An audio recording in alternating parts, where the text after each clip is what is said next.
High-power battery spot welder. Supports dual pen or single pen spot welding operation. Charging via Type-C interface is supported.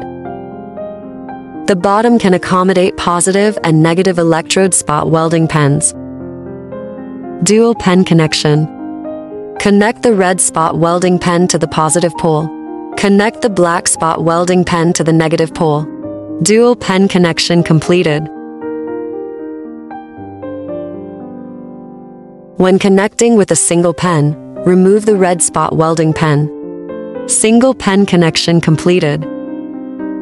Long press the center button to turn on the spot welder. System settings allow for language and other adjustments.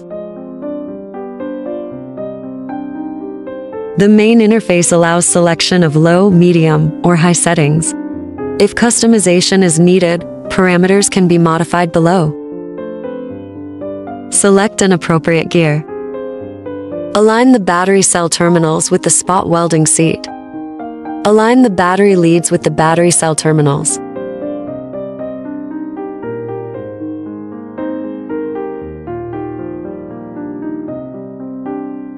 Ensure that the terminals make good contact.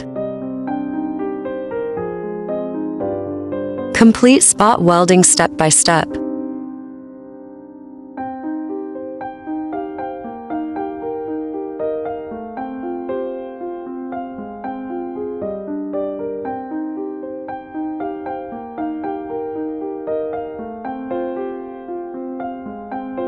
If you encounter any problems, please contact the technical support personnel.